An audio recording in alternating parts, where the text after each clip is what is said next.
Comment Satan fait obstacle à nos prières. Combat dans le royaume céleste.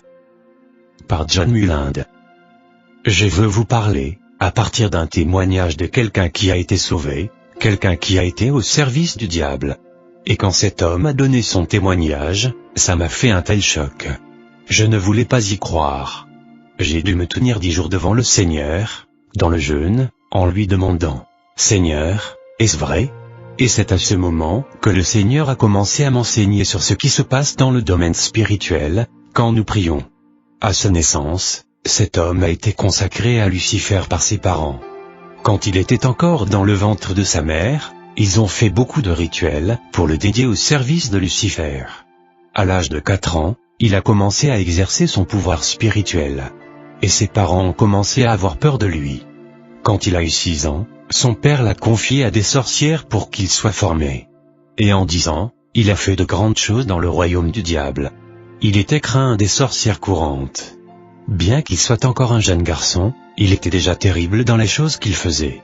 En grandissant, il est devenu un jeune homme d'une 20aine d'années, avec tellement de sang sur les mains. Il tuait à volonté. Il avait la capacité de sortir de son corps, par la méditation transcendantale.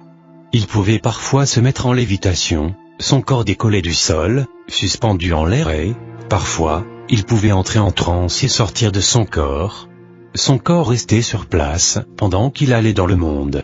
C'est ce qu'on appelle un voyage astral. Et ce gars-là a été utilisé, par Satan pour détruire tellement d'églises, pour faire tomber tellement d'églises et pour détruire tant de pasteurs. Un jour, il fut affecté à détruire une église, qui était fervente dans la prière. Il y avait beaucoup de divisions dans cette église et beaucoup de confusion. Et il a commencé à travailler sur cette église. Mais à cette époque, le pasteur a appelé toute l'église pour un jeûne. Aussitôt que l'église a commencé à jeûner, il y a eu beaucoup de repentance et de beaucoup de réconciliation. Puis les gens se sont réunis et ont commencé à prier pour que le Seigneur travaille parmi eux. Ils ont continué à intercéder et à crier à Dieu, pour qu'il ait pitié d'eux et qu'il intervienne dans leur vie. Et pendant que les jours s'écoulaient, cet homme venait encore et encore avec des esprits démoniaques contre cette église.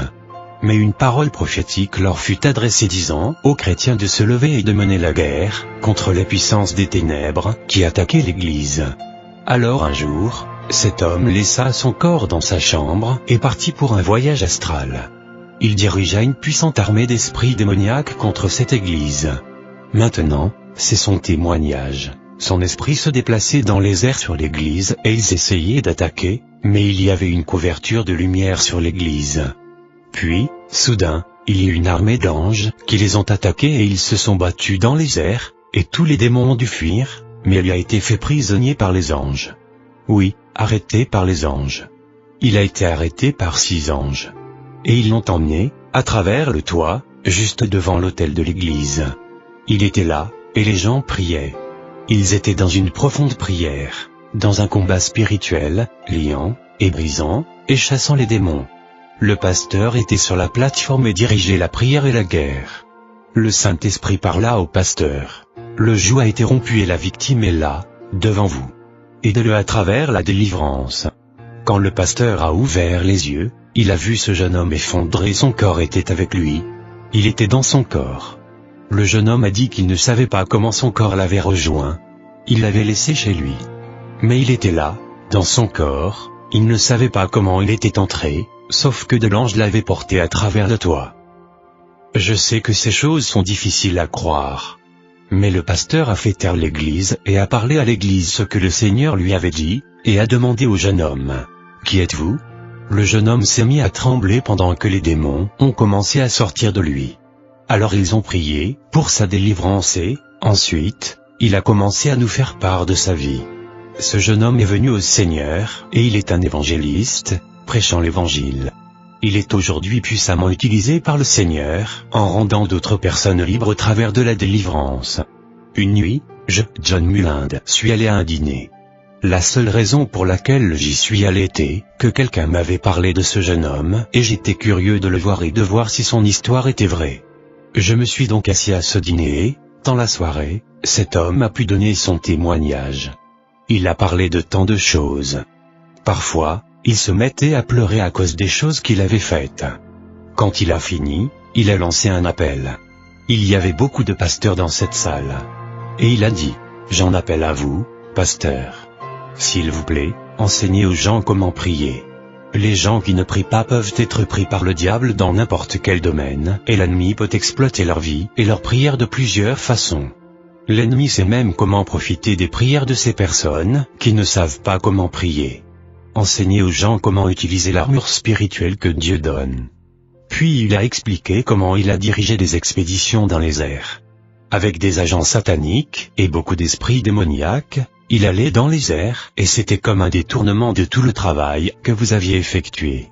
Alors, régulièrement, il y avait un temps où il devait aller faire la guerre dans les lieux célestes. Et il a dit que, dans les lieux célestes, dans le domaine spirituel, quand l'endroit est recouvert par une couverture de ténèbres, cette couverture est si épaisse qu'elle est comme de la roche. Et elle couvre toute la région. Et ces esprits sont capables d'aller aussi bien au-dessus qu'en dessous de cette couverture. Et à partir de là, ils influencent les événements sur la terre. Quand les mauvais esprits et les agents sataniques humains quittent leur poste, ils descendent sur la terre vers des endroits de ralliement, qui peuvent être soit dans les eaux, soit sur la terre, afin de rafraîchir leur esprit. Et comment font-ils pour rafraîchir leur esprit ? Avec des sacrifices que les gens font sur des autels. Ce peut être des sacrifices dans la sorcellerie ouverte, des sacrifices de sang de tous types, mais aussi des avortements, et aussi des guerres, et des sacrifices humains, et des sacrifices d'animaux. Il peut s'agir de sacrifices de débauche où les gens entrent dans des perversions sexuelles de toutes sortes. Et tout cela donne de la force à ces puissances. Nombreux sont les différents types de sacrifices. Il a dit que lorsque les agents sataniques sont en place dans le royaume céleste et que les chrétiens commencent à prier sur la terre, les prières des chrétiens leur apparaissent sous 3 formes. Toutes les prières apparaissent comme de la fumée qui monte vers les cieux. Mais certaines prières apparaissent comme de la fumée, et elles vont à la dérive et disparaissent dans l'air. Ces prières proviennent de personnes qui ont péché dans leur vie et qui ne sont pas disposées à traiter avec ces péchés. Leurs prières sont si faibles qu'elles sont emportées et disparaissent dans l'air. L'autre type de prière est également comme de la fumée, qui monte jusqu'à ce qu'elle atteigne cette roche, mais elle ne la traverse pas. Ce sont généralement des gens qui essaient de se purifier, mais ils n'ont pas la foi dans leurs prières. Ils ignorent généralement les différents aspects importants qui sont nécessaires quand on prie. Le 3e type de prière est comme de la fumée qui est pleine de feu. Quand elle s'élève, elle est tellement chaude que, lorsqu'elle atteint la roche commence à fondre comme de la cire. Elle perce la roche et passe à travers. Souvent, quand les gens commencent à prier, leur prière ressemble à celle de la première catégorie, mais quand ils continuent à prier, leur prière change et devient comme celle de la 2e catégorie. Et quand ils continuent à prier, tout à coup elle s'embrase. Et leur prière devient alors puissante, et elle perce et passe à travers la roche. Souvent, les agents maléfiques remarquent que les prières sont en train de muter et sont prêtes d'arriver à l'état d'embrasement. Alors ils communiquent avec d'autres esprits sur la terre et leur disent « Distrayez cette personne de sa prière. Faites-les arrêter de prier. Faites-les sortir de là. » Très souvent, les chrétiens cèdent à ces distractions. Alors qu'ils sont en train de percer, de se repentir, de permettre à la parole de sonder leur esprit et à leur foi d'être consolidée, alors que leur prière est de plus en plus focalisée, le diable voit que leur prière gagne en force et les distractions commencent. Des téléphones sonnent. Parfois, nous-mêmes, au milieu d'une prière très intense, le téléphone sonne et nous pensons que nous pouvons répondre au téléphone, puis revenir et continuer à prier. Mais lorsqu'on revient, on revient au tout début. Et c'est ce que le diable veut. D'autres types de distractions peuvent venir à votre rencontre, même si cela signifie de toucher votre corps et de mettre une douleur quelque part. Même si cela signifie d'avoir faim et vous voulez aller à la cuisine pour manger quelque chose. Dès qu'ils arrivent à vous sortir de votre position, ils vous ont vaincu. Il faut dire aux pasteurs, enseignez les gens, qu'ils prennent un temps à part. Pas pour juste une sorte de prière occasionnelle. Ils peuvent faire ce qu'ils ont à faire le reste de la journée.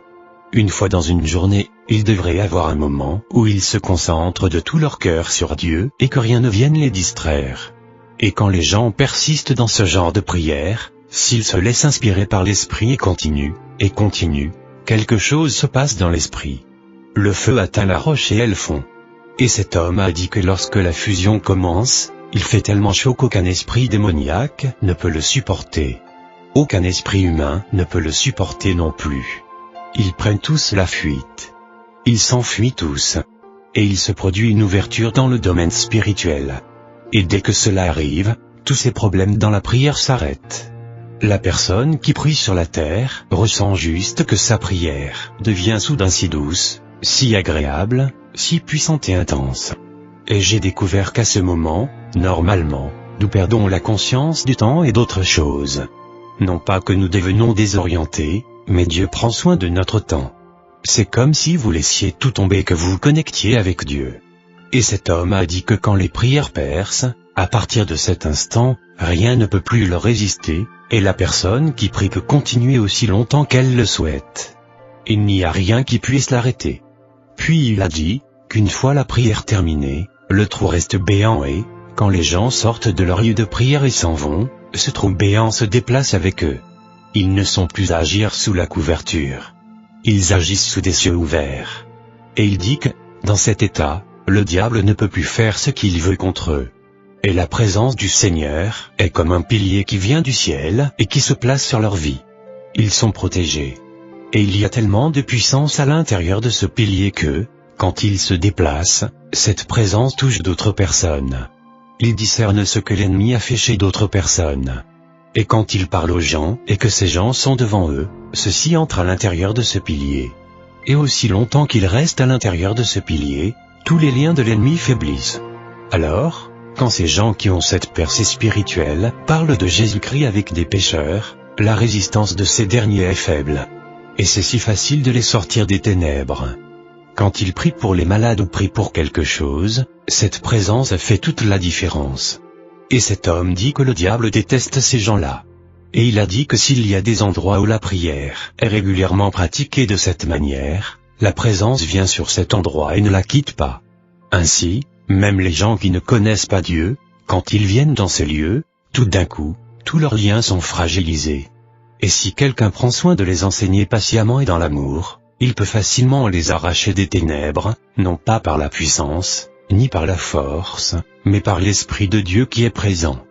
Mais il a dit que si personne ne prend soin de ces gens, ils entrent dans la présence, ils se sentent coupables, ils commencent à se poser des questions, pour savoir s'ils doivent céder ou pas, mais ils ne sont pas arrachés aux ténèbres et, quand ils s'éloignent de là, leurs liens deviennent encore plus forts. Et le diable fait tout son possible pour ne pas leur permettre de revenir dans ce genre d'environnement. Vous pouvez imaginer que nous étions tous assis à regarder cet homme. Il nous racontait les choses qu'il utilisait pour agir et ce qu'il faisait pour voir. Puis il nous a dit ce qu'ils font aux gens qui percent dans la prière. Il a dit qu'il repère ces gens, il les étudie et relève tout ce qu'ils peuvent trouver sur cette personne. Alors, ils connaissent ses faiblesses, et quand l'un de les tient en échec dans la prière et perce, ils communiquent avec d'autres esprits et disent « Ciblez-le avec ceci, et avec cela, et avec cela, ce sont ses faiblesses. » Alors, quand cette personne sort de son lieu de prière, l'esprit de prière est sur lui, la présence de Dieu est sur lui, son esprit est fortifié, la joie du Seigneur est sa force. Et quand il se déplace, l'ennemi essaie de faire ces choses qui peuvent le détourner et l'empêcher de se concentrer sur le Seigneur. Si l'humeur est son domaine de faiblesse, alors l'ennemi va pousser des gens à faire des choses qui peuvent vraiment le mettre en colère. Et s'il n'est pas sensible à l'Esprit Saint et qu'il se laisse aller à la colère, il détourne ses yeux du Seigneur. Il se met en colère, et quelques minutes plus tard, il veut mettre tout ça derrière lui et continuer à marcher dans la joie du Seigneur. Mais il ne la ressent plus. Il essaie de se sentir bien à nouveau, mais il ne le peut toujours pas. Pourquoi ? Quand il a cédé à la tentation, ils ont travaillé dur pour refermer la porte d'en haut. Et une fois qu'ils ont restauré la roche, la présence de Dieu est coupée. La personne ne cesse pas d'être un enfant de Dieu, mais ce supplément d'onction qui était sur sa vie, cette présence qui peut agir sans qu'il n'y ait rien à faire, cela est juste coupé. Les démons cherchent où sont les faiblesses des gens. Si c'est dans la tentation sexuelle, l'ennemi va préparer des gens, des événements, quelque chose qui va soudainement faire ressortir cette passion, pour aller vers cette tentation. Et si l'homme cède à cette tentation, accepte de recevoir ses pensées, il se distrait, et quand il en a fini de prier qu'il veut à nouveau se déplacer dans l'onction, il s'aperçoit qu'elle n'est tout simplement plus là. Peut-être vous dites-vous, ce n'est pas vrai. Rappelez-vous seulement ce que la Bible dit. Mettez le casque du salut. Mettez sur vous la cuirasse de la justice. Normalement, nous ne faisons pas attention à l'utilité, à la fonction de ces armes de guerre. Mais rappelez-vous ce que Jésus nous demande de prier à la fin du « Notre Père ». Ne nous soumets pas à la tentation, mais délivre-nous du malin. Chaque fois que vous avez une percée dans la prière, quand vous arrivez à la fin, n'oubliez pas que vous n'êtes encore qu'un humain, faible. Rappelez-vous que vous n'êtes pas encore parfait. Demandez au Seigneur, et dites, « Seigneur, j'ai aimé ce temps de prière, mais quand je sors dans ce monde, ne me soumets pas à la tentation. Ne me permets pas de marcher dans les pièges du diable. Je sais que l'ennemi a mis des pièges devant moi. Je ne sais pas sous quelle forme. Mais je sais que je suis encore faible dans certains domaines. Je sais que si je me trouve au mauvais endroit, je risque de céder. Protège-moi, Seigneur. Quand tu me vois me diriger vers là où se trouve le piège, fais-moi juste me tourner de l'autre côté. Interviens, ô Seigneur. Ne me permets pas d'avancer juste avec ma propre force et ma propre capacité. Délivre-moi du malin. Dieu est capable de le faire. Il est capable. C'est pour ça que, parfois, quand des choses arrivent, tout ce que vous avez à dire c'est « Merci, Jésus ». C'est pour ça que l'apôtre Paul a écrit dans 1 Thessaloniciens 5, 18. « Rendez grâce en toutes choses, car c'est à votre égard la volonté de Dieu en Jésus-Christ. » Certaines choses ne sont pas bonnes. Elles peuvent être douloureuses. Et nous nous demandons pourquoi Dieu ne nous les permet pas. Si seulement nous savions qu'il ne fait que nous sauver de ces choses, nous le remercierions. Quand nous apprenons à faire confiance au Seigneur, nous le remercions en toutes choses. Bien-aimé, je ne sais pas s'il faut aller plus loin, parce que je ne veux pas commencer quelque chose que je ne pourrai pas terminer. Permettez-moi juste de passer à l'étape suivante. Cet homme a dit que quand la prière perce comme ça, la réponse arrive toujours. Il a dit qu'il ne connaît pas un seul cas où la prière a percé et où la réponse n'est pas arrivée. Il dit que la réponse arrive toujours, mais que, dans la plupart des cas, la personne qui a demandé n'arrive jamais à avoir cette réponse. Pourquoi ? À cause de batailles dans les lieux célestes. Il dit que pendant le temps où ils réussissent à couper la liaison avec le ciel et à restaurer la roche, ils regardent cette personne et ils attendent parce qu'ils savent que la réponse est définitivement reportée. Et puis cet homme a parlé de quelque chose qui a vraiment ébranlé ma foi. C'est à cause de ce qui suit et qu'il a partagé avec nous que j'ai fait un jeûne de 10 jours pour demander « Seigneur, est-ce vrai ? Peux-tu me le prouver ?» Cet homme a dit que chaque chrétien a un ange à son service. Maintenant, nous savons ce que la Bible dit des anges en Hébreux 1, 14. Ne sont-ils pas tous des esprits au service de Dieu, envoyés pour exercer un ministère en faveur de ceux qui doivent hériter du salut? Il a dit que quand les gens prient, la réponse arrive dans les mains de l'ange. Et l'ange apporte la réponse, comme on peut le lire dans le livre de Daniel. Puis il a dit quelque chose de vraiment difficile. Si celui qui prie connaît les armes spirituelles et s'en est revêtu, la réponse vient par un ange, qui est également revêtu de l'armure complète. Mais si celui qui prie ne fait pas attention à son arsenal spirituel, leurs anges viennent sans armure spirituelle. Les chrétiens qui ne se soucient pas de cela arrivent dans l'âme. Ils ne combattent pas dans l'esprit. Leurs anges viennent sans leur casque. Quelle que soit l'arme spirituelle que vous ignorez sur la terre, l'ange ne l'a pas non plus quand il vous sert. En d'autres termes, notre armure spirituelle n'est pas la protection de nos corps physiques, c'est la protection de nos exploits spirituels. Cet homme a dit que, lorsque l'ange arrive, les démons se focalisent dessus, ils le regardent et repèrent les zones qui ne sont pas protégées, et ce sont ces zones qu'ils attaquent. S'il n'a pas de casque, il tire sur sa tête. S'il n'a pas de cuirasse, il tire sur sa poitrine. S'il n'a pas de chaussures, ils font un feu pour qu'il marche dans le feu. Maintenant, je suis en train de répéter ce que dit cet homme. En fait, nous lui avons demandé, les anges peuvent-ils sentir le feu ? Et vous savez ce qu'il nous a répondu ? Souvenez-vous, il s'agit d'un royaume spirituel. Ce sont des esprits qui traitent avec les esprits. La bataille est intense, et quand ils maîtrisent un ange de Dieu, La première chose qu'il cible, c'est la réponse qu'il apporte, et il la leur donne. C'est ce qu'il, les démons, donnent à ceux qui font des cultes sataniques, de la sorcellerie, et à ceux qui disent « J'ai eu ça par la magie ». Rappelez-vous ce qu'il est écrit en Jacques 1, 17. Toute grâce excellente et tout don parfait descend d'en haut, du Père des Lumières. Ça veut dire que toutes les bonnes choses viennent de Dieu. Alors d'où viennent les choses que le diable donne à son peuple? Certaines personnes qui ne peuvent pas avoir d'enfants vont voir des sorciers et des satanistes, et elles tombent enceintes. Qui leur a donné ce bébé? Satan est-il un créateur? Non. Il le vole à ceux qui ne prient pas jusqu'à la fin. Il est écrit en 1 Thessaloniciens 5, 17. Priez sans cesse. Et Jésus a dit en Luc 18, 8. Mais quand le Fils de l'homme viendra, trouvera-t-il la foi sur la terre? Êtes-vous toujours en train d'attendre? Ou avez-vous laissé l'ennemi voler ce pourquoi vous avez prié? Alors, cet homme a dit qu'il ne se contente pas de voler simplement la réponse. Ils sont également intéressés à faire l'ange prisonnier. Ils commencent à se battre contre lui. Et il a dit que, parfois, ils réussissent à le retenir et à le lier.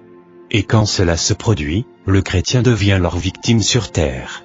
Ils peuvent faire n'importe quoi avec lui parce qu'il ne bénéficie plus de la protection spirituelle de l'ange.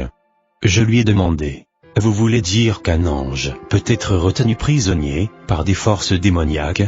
Cet homme ne connaissait même pas les Écritures au moment où il a dit tout cela. Il ne connaissait pas beaucoup la Bible. Il partageait tout simplement ses expériences. Et il a dit qu'il ne retenait pas l'ange très longtemps parce que, quand d'autres chrétiens priaient quelque part, du renfort arrivait, et les anges étaient libérés. Si le chrétien responsable de la prière ne perce pas dans sa prière, l'ange reste prisonnier. Alors, l'ennemi envoie à cette personne son propre ange, en tant qu'ange de lumière, et c'est là que surviennent les tromperies, les fausses visions et les fausses prophéties, les mauvais dirigeants. Je veux dire par là que dans leurs directives, dans la direction spirituelle, ils prennent des mauvaises décisions de toutes sortes. Et souvent, ces personnes sont ouvertes à toutes sortes d'attaques et de liens. J'ai quitté ce dîner tellement troublé. J'ai demandé au Seigneur, « Seigneur, je ne veux même pas essayer de croire à tout ça. Ça enlève toute ma confiance et ma sécurité. » Quand je me suis mis devant le Seigneur pendant ces 10 jours, le Seigneur a fait 2 choses. Premièrement, non seulement il a confirmé tout ce que j'avais entendu, mais en plus il a ouvert mon esprit pour voir beaucoup plus que ce que cet homme n'avait pu nous dire concernant ce qui se passe dans le domaine spirituel. Deuxièmement, il m'a montré ce que nous sommes censés faire quand cela arrive afin que nous ne soyons pas vaincus, mais que nous puissions vaincre. Nous avons besoin de connaître 3 choses et de vraiment prendre la mesure de ces 3 choses. 1. Comment agir avec les armes dans notre combat. La Bible les appelle les armes de Dieu. Ce ne sont pas nos armes. Ce sont les armes de Dieu. Quand nous les utilisons, nous permettons à Dieu de se battre pour nous. 2. Comprendre la relation entre le ministère des esprits, les anges, et notre vie spirituelle. Et être attentif à ce qui se passe dans notre cœur comme responsable, pour que ce qui doit se passer dans l'esprit en ce qui nous concerne. 3. Le Saint-Esprit. Le Saint-Esprit n'est pas censé venir en tant que notre serviteur, pour nous servir et nous apporter des choses. Il n'est pas à courir de droite à gauche vers le Père, pour lui faire part de ce dont nous avons besoin. Ça, c'est le travail des anges. Mais il se tient à nos côtés. Pourquoi faire? Nous guider, nous enseigner, nous conduire, nous aider à prier de la bonne façon. Et quand ces choses se produisent dans le domaine spirituel, il nous dit, et parfois il vous réveille dans la nuit et dit, « Prie ». Vous dites, « Non, ce n'est pas encore l'heure ». Et il dit, « Prie maintenant ». Pourquoi? Parce qu'il voit ce qui se passe dans l'esprit. Quelquefois il dit, « Demain, tu jeûnes ». Vous dites, « Oh, non, je commencerai lundi ». Mais lui sait ce qui se passe dans le domaine spirituel. Nous devons apprendre à être sensibles au Saint-Esprit. Il nous guide dans les sentiers de la justice. Bien-aimés, nous devons nous arrêter ici. Peut-être que demain matin, nous pourrons parler de comment avoir une prière efficace, apprendre à faire la guerre dans l'esprit, et comment nous pouvons faire une percée. Comment maintenir notre percée une fois que nous l'avons obtenue. Et une fois que nous apprenons ça, prier devient agréable. Puis, nous apprenons une chose, cette bataille n'est pas la nôtre, la bataille est à notre Seigneur. Alléluia. Nous allons juste nous lever. Regardez quelqu'un dans les yeux, et pensez seulement au nombre de fois où cette personne a pu manquer ce que Dieu avait pour elle. Mais joignez vos mains, si vous le pouvez, avec 2 ou 3 personnes, et dites-vous seulement les uns aux autres: on ne veut plus de défaite. Nous pouvons vaincre.